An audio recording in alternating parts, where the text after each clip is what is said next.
जय श्री कृष्ण, राधे राधे। आज की इस वीडियो में हम श्रवण करेंगे आज सफला एकादशी के दिन सुनी जाने वाली व्रत कथा। साथ ही आज के दिन ही सुनी जाती है तुलसी माता की एक विशेष व्रत कथा, वो भी इस वीडियो के माध्यम से हम श्रवण करेंगे। आइए आज की इस कथा की शुरुआत करते हैं। युधिष्ठिर ने पूछा, स्वामिन, पौष मास के कृष्ण पक्ष की एकादशी होती है, उसका क्या नाम है, उसकी क्या विधि है तथा उसमें किस देवता की पूजा की जाती है, यह बताइए। भगवान श्री कृष्ण कहते हैं, राजेंद्र, बड़ी बड़ी दक्षिणा वाले यज्ञों से भी मुझे उतना संतोष नहीं होता जितना एकादशी व्रत के अनुष्ठान से होता है। पौष मास के कृष्ण पक्ष में सफला नाम की एकादशी होती है। उस दिन विधि पूर्वक भगवान नारायण की पूजा करनी चाहिए। जैसे नागों में शेषनाग, पक्षियों में गरुड़ तथा देवताओं में श्री विष्णु श्रेष्ठ है, उसी प्रकार संपूर्ण व्रतों में एकादशी तिथि सर्वश्रेष्ठ है। राजन, सफला एकादशी को नाम मंत्रों का उच्चारण करके नारियल के फल, सुपारी, बिजोरा तथा जमीरा, नींबू, अनार, सुंदर, आंवला, लौंग, बेर तथा विशेषतः आम के फलों और धूप दीप से श्री हरि का पूजन करें। सफला एकादशी को विशेष रूप से दीप दान करने का विधान है। रात को वैष्णव पुरुषों के साथ जागरण करना चाहिए। जागरण करने वालों को जिस फल की प्राप्ति होती है वह हजारों वर्ष तपस्या करने से भी नहीं मिलता।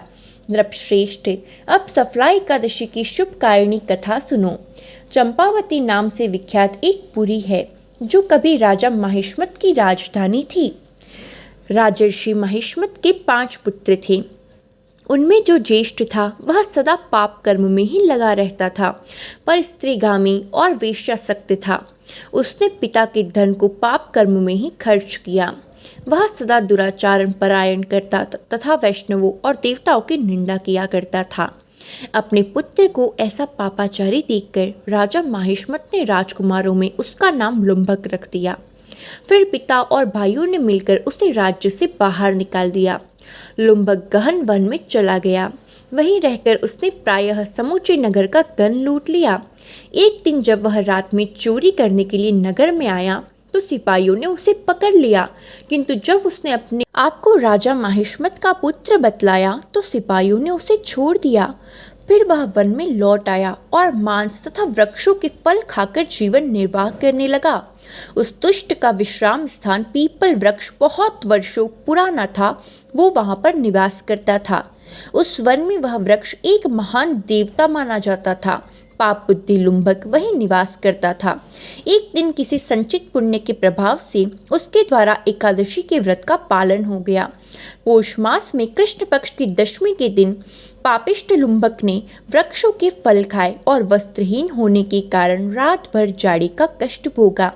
उस समय न तो उसे नींद आई और न ही आराम मिला। वह निष्प्राण सा हो रहा था। सूर्योदय होने पर भी उसको होश नहीं आया। सफला एकादशी के दिन भी लुम्भक बेहोश पड़ा रहा। दोपहर होने पर उसे चेतना प्राप्त हुई। फिर उधर उधर दृष्टि डालकर वह आसन से उठा और लंगड़ी की भांति लड़खड़ाता हुआ वन के भीतर गया। वह भूख से दुर्बल और पीड़ित हो रहा था। राजन लुम्भक बहुत से फल लेकर जब तक विश्राम स्थल पर लौटा तब तक सूर्यदेव अस्त हो गए। तब उसने उस पीपल वृक्ष की जड़ में बहुत से फल निवेदन करते हुए कहा, इन वृक्षों से लक्ष्मीपति भगवान विष्णु संतुष्ट हो। यूं कहकर लुम्भक ने रात भर नींद नहीं ली। इस प्रकार अनायास ही उसने इस व्रत का पालन कर लिया। उस समय सहसा आकाशवाणी हुई, राजकुमार, तुम सफला एकादशी के प्रसाद से राज्य और पुत्र प्राप्त करोगे। बहुत अच्छा कहकर उसने यह वरदान स्वीकार किया। उसके बाद उसका रूप दिव्य हो गया। तब से उसकी उत्तम बुद्धि भगवान विष्णु के भजन में लग गई। दिव्य आभूषणों से सुशोभित होकर उसने निष्कष्ट राज्य प्राप्त किया और 15 वर्षों तक वह उसका संचालन करता रहा। उसको मनोज्ञ नामक पुत्र उत्पन्न हुआ। जब वह बड़ा हुआ तब लुम्भक ने तुरंत ही राज्य की ममता छोड़कर उसे पुत्र सौंप दिया और वह स्वयं भगवान श्री कृष्ण के समीप चला गया, जहाँ जाकर मनुष्य कभी शोक में नहीं पड़ता। राजन, इस प्रकार जो व्यक्ति सफला एकादशी का उत्तम व्रत करता है वह इस लोक में सुख भोग कर मरने के पश्चात मोक्ष को प्राप्त होता है। संसार में वे मनुष्य धन्य हैं जो सफला एकादशी के व्रत में लगे रहते हैं, उन्हीं का जन्म सफल है। महाराज, इसकी महिमा को पढ़ने, सुनने तथा उसके अनुसार आचरण करने से मनुष्य राजसूय यज्ञ का फल प्राप्त करता है। तो ये थी सफला एकादशी के दिन सुनी जाने वाली व्रत कथा। प्रेम से बोलिए लक्ष्मी नारायण भगवान की जय, भगवान विष्णु की जय। जय श्री कृष्ण। आइए अब हम सुनते हैं एकादशी माता की व्रत कथा, जो एकादशी के व्रत के दौरान अवश्य सुननी चाहिए। जब धर्मराज युधिष्ठिर ने भगवान श्री कृष्ण से पूछा तो उन्होंने इस कथा को बताया। एकादशी की इस कथा के अनुसार सतयुग में एक मूर नामक दैत्य था, जिसने इंद्र सहित सभी देवताओं को जीत लिया। भयभीत देवता भगवान शिव से मिले तो शिवजी ने देवताओं को श्री हरि विष्णु के पास जाने को कहा। क्षीर सागर के जल में शयन कर रहे श्री हरि इंद्र सहित सभी देवताओं की प्रार्थना पर उठे और मूर दैत्य को मारने चंद्रावतीपुरी नगर गए। सुदर्शन चक्र से उन्होंने अनगिनत दैत्यों का वध किया। फिर वे बद्रिका आश्रम की सिंहावती नामक 12 योजन लंबी गुफा में सो गए। मूर ने उन्हें जैसे ही मारने का विचार किया, वैसे ही श्री हरि विष्णु के शरीर से एक कन्या निकली और उसने मूर दैत्य का वध कर दिया। गने पर श्री हरि को उस कन्या ने, जिसका नाम एकादशी था, बताया कि मूर को श्री हरि के आशीर्वाद से उसने ही मारा है। खुश होकर श्री हरि ने एकादशी को सभी तीर्थों में प्रधान होने का वरदान दिया। इस तरह श्री विष्णु के शरीर से माता एकादशी के उत्पन्न होने की यह कथा पुराणों में वर्णित है। तो ये थी एकादशी माता की व्रत कथा। बोलिए एकादशी माता की जय, भगवान श्री विष्णु की जय। आइए अब हम सुनते हैं एकादशी के दिन सुनी जाने वाली तुलसी माता की कथा। एक पौराणिक कथा के अनुसार भगवान शिव ने एक बार अपने तेज को समुद्र में फेंक दिया था, जिससे महातेजस्वी बालक का जन्म हुआ। इस बालक का नाम जालंधर था।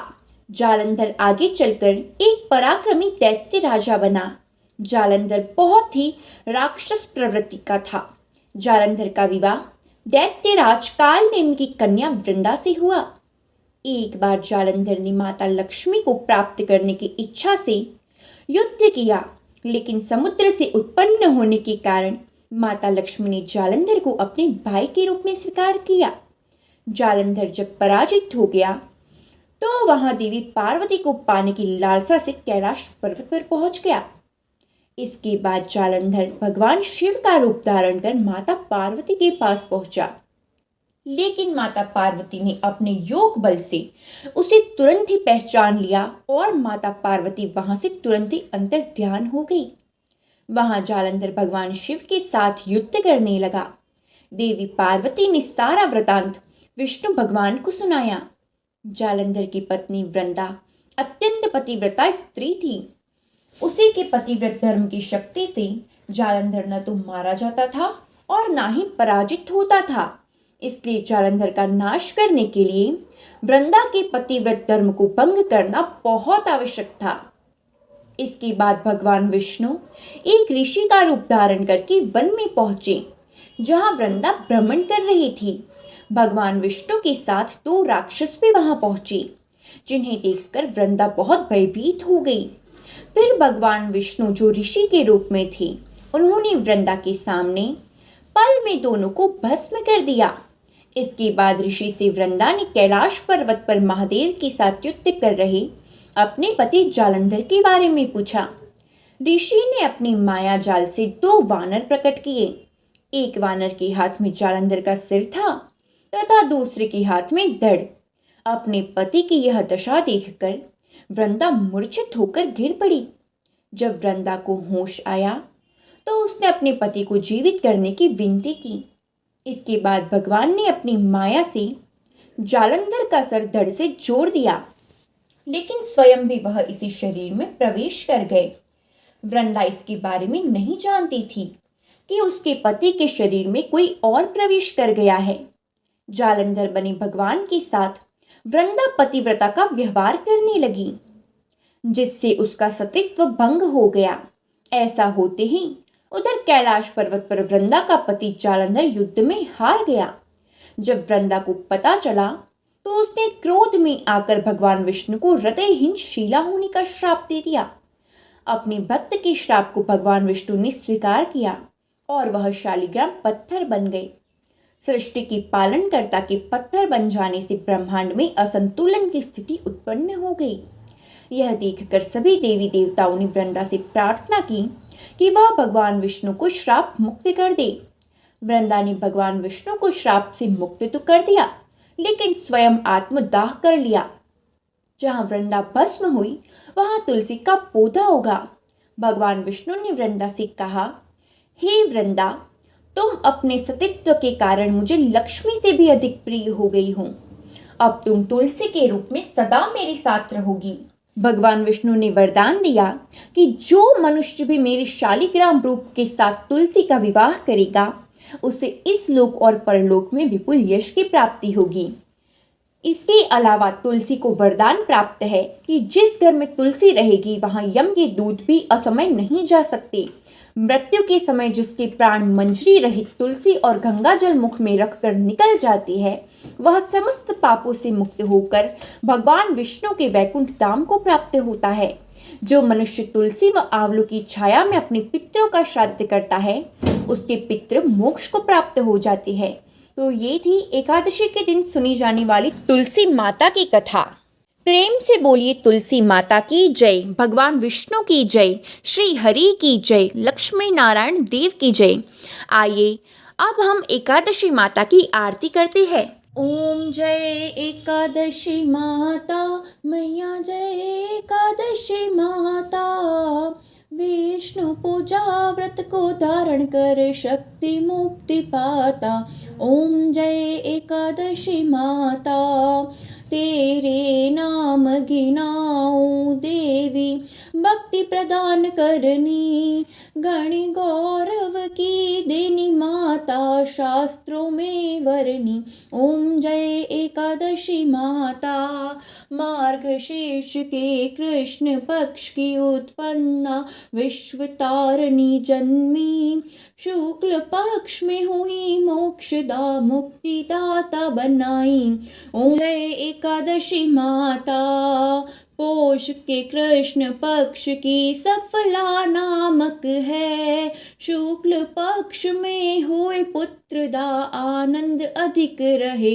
ओम जय एकादशी माता, नाम षट तिला माघ मास में कृष्ण पक्ष आवे, शुक्ल पक्ष में जया कहावे, विजय सदा पावे। ओम जय एकादशी माता, विजया फागुन कृष्ण पक्ष में शुक्ला आमल की, पाप मोचनी कृष्ण पक्ष में चैत्र महाबली की। ओम जय एकादशी माता, चैत्र शुक्ल में नाम कामदा, धन देने वाली, नाम बरोथनी कृष्ण पक्ष में बैसाख महावाली। ओम जय एकादशी माता, शुक्ल पक्ष में होए मोहिनी, अपरा ज्येष्ठ कृष्ण पक्षी, नाम निर्जला सब सुख करनी, शुक्ल पक्ष रखी। ओम जय एकादशी माता, योगिनी नाम आषाढ़ में जानो, कृष्ण पक्ष करनी, देवशयनी नाम कहायो, शुक्ल पक्ष धरनी।